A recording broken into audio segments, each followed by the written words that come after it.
What is good, YouTube? This is the FF Dynasty coming at you. Thank you so much for tuning in. Be sure to subscribe, like, and comment below with either love or if you're feeling like some hate, throw some shade down there. Either way, it all greatly helps us out so we can keep bringing you new content.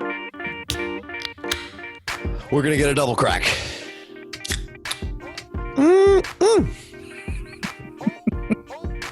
What up, YouTube?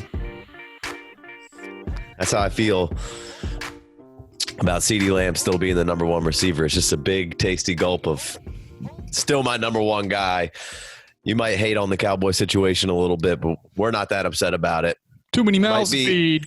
Might be a little – it could cap it a hair to start off with, but again, we talk about it all the time. Dynasty is usually – it's supposed to be a virtue, but it's not in the Dynasty community. A lot of people get very impatient. And CeeDee Lamb, we're going to go through here and tell you that, hey, there's still a path to 60 and 1,000 here that's, I think, pretty achievable pretty easily in this offense. So we're going to talk a little bit about the guys who are already there, a little bit about the offense, and then we're going to finish off with telling you why CeeDee Lamb is so special, even though we've probably already talked about it a couple of times. So, Jay Wayne, what are you thinking about Amari Cooper here, or the Cowboys in general? Let's just start there. 68% of their plays had three wide receiver sets. Whether that's 11, most of that was 11 personnel, and then a couple other personnels. But the point is, they had three wide receivers on the field often, and so we're going to try and make this case for CeeDee Lamb and his opportunity coming up. Like you said, Amari Cooper. I mean, he's good, man. I'm all about some Amari Cooper. He obviously got paid. But looking at the stats, he had 77% of the snaps. 10% of those were in the slot. 119 targets, 79 receptions, almost 1,200 yards, and 8 TDs. Take it to Michael Gallup, right? Number two guy there. So Amari basically stays on the outside right now in those sets, on one side of the field or the other. 90% of the time. Yep. So where's Michael Gallup at in this? Very similar to Amari Cooper. When you look at the raw numbers, he actually played one more snap than Amari Cooper did, and he played 2 less games. But Michael Gallup came back from a torn meniscus in only 2 weeks, which is a lot shorter of a time span than you could take with that injury. But still played more snaps than Amari. Amari played through some injuries, so probably was getting less wear and tear out there on the field. Like they're putting him out there a little less. But he had 112 targets, 66 receptions, 1,100 yards, 6 touchdowns, which granted 3 of those 6 came in week 17. So that definitely inflated his numbers a little bit, because if you look at the average, he only averaged 0.2 fantasy points less than Amari Cooper. It was 15.4 versus 15.2. 3 touchdowns in week 17 is definitely going to help that out. So far, 2 fantasy receivers averaging a decent amount of points. It's not terrible so far. Right. But then take it to the other guys on this team, and the next 2 guys will bring up who are gone. They had a substantial amount of opportunity and production there. Right. Randall Cobb. And real quick before you get started, because I kind of know where you're going here, there is cases to be made for just because guys leave, it doesn't mean that all these vacated targets are now going to said player that runs into that spot. They could be more dispersed through the good player in Amari Cooper and Michael Gallup pretty easily. But the thing is CeeDee Lamb's talent is so good that I do think he could come in and absorb all of these targets and catches and potential right away. So I just wanted to start off by saying that, because some people will argue, well, just because they leave doesn't mean those vacated targets go to them. And I understand that, but CeeDee Lamb's level of talent is on the level where they should come in and be a viable target to suck up a decent amount of these opportunities that were there for these other guys. Right. Maybe not all of the opportunity, but I mean, the talent, and then draft capital, they spent the 17th overall pick on him. So why wouldn't you get him out there doing his thing? And we'll talk about why they will get him out there to do his thing, which is amazing here in a minute. But just look at Randall Cobb. He played 15 games, which shout out to Randall Cobb for playing 15 games strong. Yeah. I think he's only played 16 games twice in his career. So yeah. 69% of the overall snaps, 720 snaps. Way to go, Randall Cobb. 86% of his snaps came from the slot. A lot of snaps in the slot there. Right.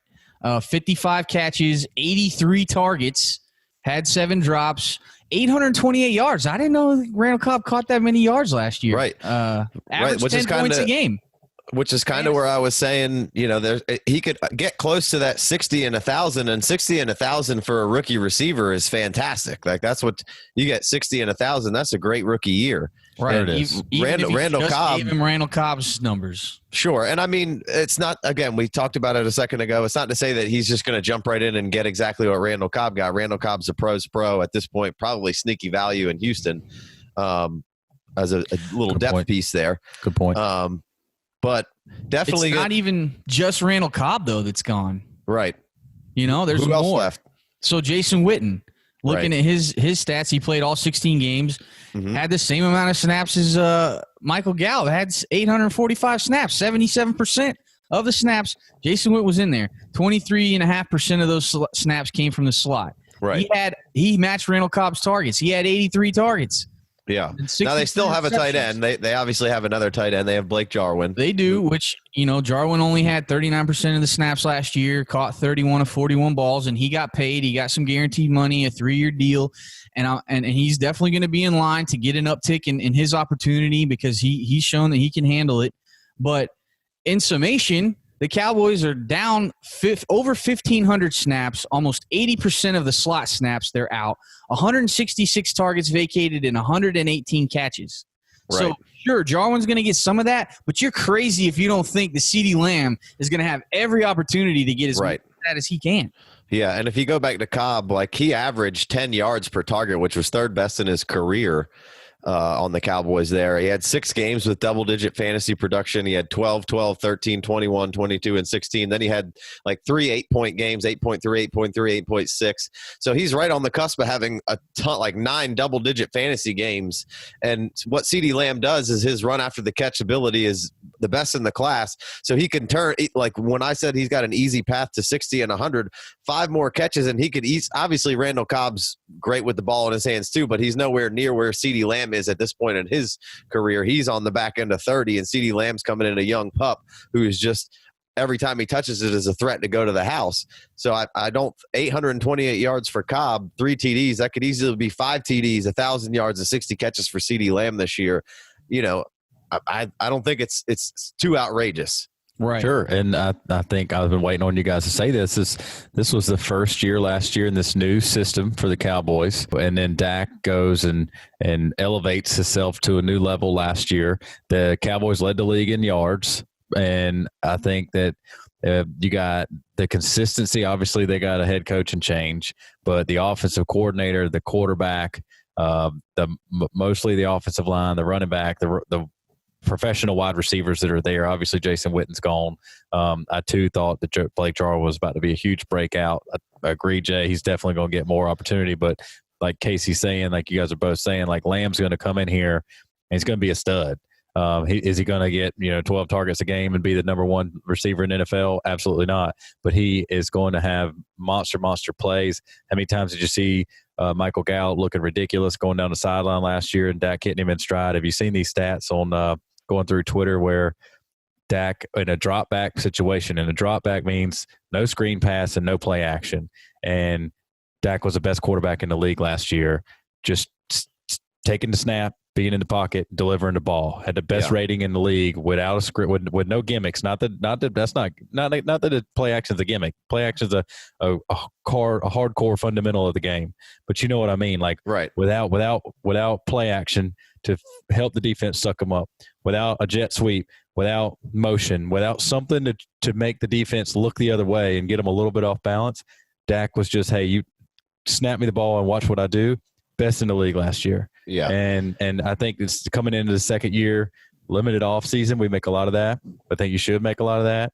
The consistency on the offensive side of the ball, I think it's going to help Lamb this year. If he'd have gone to another spot where they have a new coach, obviously we got a new head coach, but the offensive side of the ball stays the same.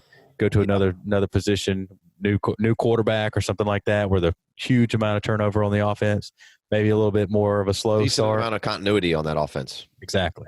Yeah, and I mean, you bring in Mike McCarthy, and when's the last time you saw Mike McCarthy hand it to the running back a ton? I'm not saying that he's not going to give it to Zeke a ton, because they did keep Kellen Moore in place, but he could be, he could gear it a little bit towards a little bit more pass-heavy offense, because we've seen that in the past. Obviously, had Aaron Rodgers before, but You know what I'm saying? I think that complements Zeke too. I mean, first of all, Zeke can catch, he's really good out of the backfield, but at the same time, if you offer up a more explosive look and the defense has to back up a little bit, I mean, Zeke's been ridiculously good getting the ball in his hands when everybody on the field knew that Dak was breaking in. Like the first couple of years, Dak was like, "Hey, don't turn it over. Let me run for a first down and not throw an interception. Yeah, let me manage this game." And last year, it was like what Dak was like, "Watch what I can do." And Zeke was fine. And if Dak can take it to another level, then maybe Zeke's carries, maybe the total goes down, maybe the efficiency goes up, maybe the goal line carries go up, the touchdowns could explode.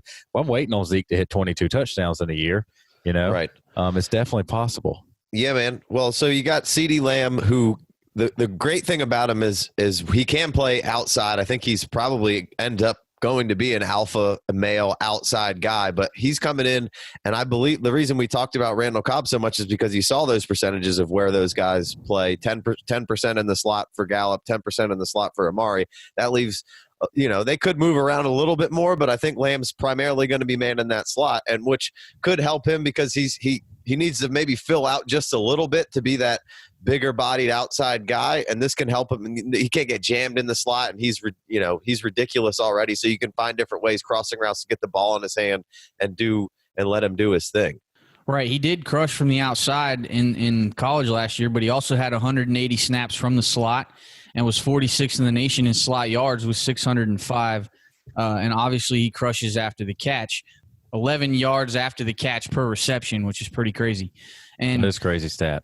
So I love all these points we've been making, and we've been driving at the opportunity that is possibly there for Dallas and the way that CeeDee Lamb can fit into that, and trying to muster up some targets to convince you guys that there's year one potential. But really, all that, it doesn't even really matter to me too much. Like, I didn't have to, like, I found those stats and those points to make after the fact. I'd already decided this dude's going to be my number one wide receiver because I know people need more than just I'm saying that he's my number one. I'm going to give you more. All those stats just try and make us sound smart. It doesn't really even matter to me. He's the best wide receiver in this class in all three of our opinions. We all agree on that consensus here at the FF Dynasty. The CeeDee Lamb is the best. And like you said, it's a tier break. It's not even, there's a CeeDee and then a tier for, I think, all of us. So absolutely. And like you stated at the beginning, nobody has patience. And he's got the potential to be ridiculous. Yeah. I mean, Justin Jefferson is an excellent receiver. You're not saying that CeeDee Lamb's a tier break by bad-mouthing Justin Jefferson and some of these other guys. You're just saying that CeeDee Lamb is an excellent receiver too, with the potential and the athletic ability to be something extra special. And the baseline there, the floor is so safe. Yeah, and he's going to come into a pretty good situation, a pretty good offense. He's going to probably get to man the slot with two other good players on the outside, and eventually there's a chance that they can get out of this Amari thing in a year or two, I believe. I think it's 2021. They can get out of Amari in 2 years, and now he can be in the slot. He can learn what's going on, learn the offense, and then he can slide outside to be that alpha male. Now, I'm not saying that that's what they're going to do, but there is an opportunity that, hey, maybe we need to get Amari's money off the books, and we think this guy's a stud. So let's let him ride out, and we'll go with our guy, because I think there is an out in 2021. Yeah, I think there'll be like $5 or $6 million dead cap and no guaranteed money that they'd have to pay Amari after two. Basically, they got Amari for the next 2 years. They're paying him $20 million a year for the next 2 years, and then they could get rid of him, and they'd have CeeDee Lamb on the third year of his contract at a much cheaper deal than what they got to pay Amari. And could you imagine the skyrocket of value of CeeDee Lamb, like if he does anything his first 2 years, and then the Cowboys get rid of Amari Cooper, and then you got this magical third year wide receiver breakout coming for CeeDee Lamb with no Amari Cooper in town. This dude would be like a second round startup pick if he's not already there before then. And potentially be tied to Dak Prescott, who could be he's already ascending somewhat as one of the, as a quarterback who people really like, and, could just be getting better and better. Right. And I mean, you want to get into a little bit of why CeeDee Lamb is so good? I mean, we've talked about it before, but I mean, it's basically the fact of that what I always go with is my go-to is like he catches the ball. He's basically a geometry major on the field. He's breaking down those angles better than anybody, and he's seeing things that other people are not seeing on the field.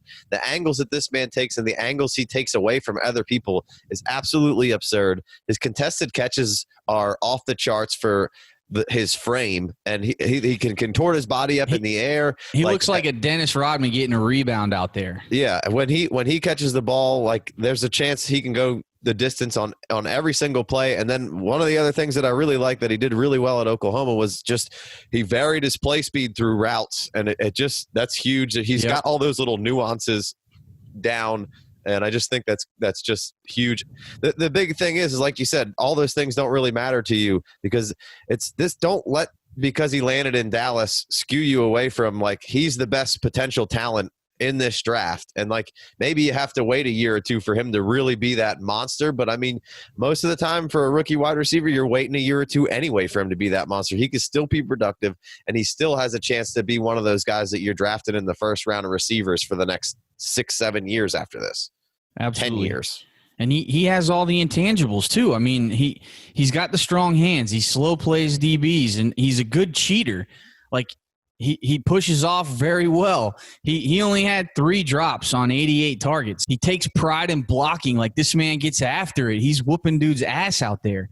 Yeah. And no, he didn't run the fastest 40, but his 10-yard split was in the 99th percentile. So he can burst quickly upfield. And he's a home run hitter. Like he can make your play in one day. He can make. I always fuck that up. He can make your day in one play. And so that's gonna give him some value in year one because he's gonna hit some home runs and he's gonna be a risky upside flex play, I believe. Like, but there's gonna be some times where he's just shining and his value will stay strong. It'll keep moving up probably even. And by the time, like you said, that maybe they cut ties with Amari, I think the value will be bursting at the seams. And he probably still could give you some production. And let's not pretend that A, Gallup hasn't missed time, and B, Amari hasn't been playing through injury for a bunch of these seasons. Amari will zero you, Yep. He'll play through an injury and not get you a single fantasy point, and then he'll score 40 points the next week. But I mean, you saw what Michael Gallup did, and it's crazy the season he had. Like, I think Michael Gallup's probably going to be a little bit of a value moving forward because people are going to be like, oh, well, they got CeeDee Lamb. Like, Michael Gallup's a straight up baller, and if you could go get him at a discount, like, I don't think paying a 2020 first is a discount. That might be like fair value. If you could get like 2 2s for him or something like that, I'd be all about it. But I mean, I don't see Jarwin taking up all of the lost production that these boys are going to get, and I don't see this offense falling off. And so, well, the moral of the story is still draft CeeDee Lamb as the number 1 receiver and probably the 6th overall because I'm probably got to take those 5 other running backs in front of them. If I'm at 1-6 and I can't trade. We all saw Jerry laughing when he took CeeDee Lamb. Yeah, it was almost like an FU to the Eagles. But it was definitely that too. But it was like we're not afraid to do this. Yeah, we got Amari, we got Gallup, we got Zeke, we got Dak. We ain't afraid to take CeeDee Lamb and just stack a strength on a strength. Right now, the offense, the strength of our team is the offense, and it hadn't been the strength of the team hasn't been the passing attack since half my lifetime. And here we go. It's just like. They were laughing it up, and it was a FU to the Eagles, but it was also, I can't believe those other teams let this guy get to us, and we're not afraid. We're not going to not take him. Here it is. This is what we got.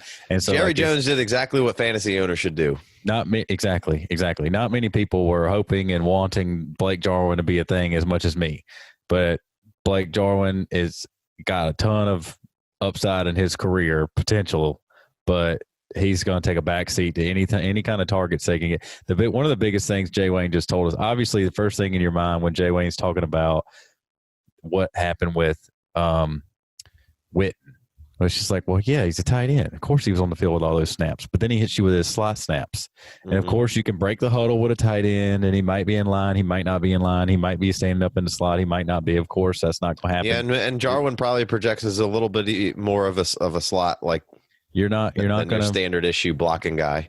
You're not going to fool anybody where CeeDee Lamb might be, lining up. He's not. He's not a H back, but he's not going to not get targets. Yeah, I agree. He's not going to not get targets. Jared was laughing for a reason. Yeah. It was an FU to the whole league. It was like, watch us go be nasty. And their defense ain't no good either. So here comes the shootouts. CD still numero uno dynasty receiver. Make sure you pick him up. And if he falls, go snatch his ass. Right, because he's not necessarily the first wide receiver taken off the board. So he's a guy definitely to be trying to trade back into that first round at the end. If he's falling, man, I'd be trying to go get him. So, all right, guys, let us know what you think. Hit us up in the comments below. Make sure you subscribe so you know when we're putting out new videos. We'd love that thumbs up. We'd love it if you could hit us with that. About to be hitting some mock drafts. So definitely make sure you subscribe so you can follow along with some rookie mocks, and then we're going to move to regular mocks. Yep. And we got plenty more. We got some Jonathan Taylor, Clyde Edwards talk coming up. We got some dynasty value rookie picks coming up. So make sure you hit that subscribe button. Yep, and if we're trying to be consistent here on YouTube and coming out with something on the reg, but if you're fiending for more content, we're on Patreon. We're putting out stuff there. We just did a big long episode about the FFPC rookie drafts that went down.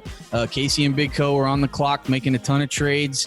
So we just put out a big long episode about that. Got to hit that up. So if you're looking for anything extra, go hit us up on patreon.com/theFFDynasty. We'd love to see you over there. But until next time, appreciate you guys listening. Peace.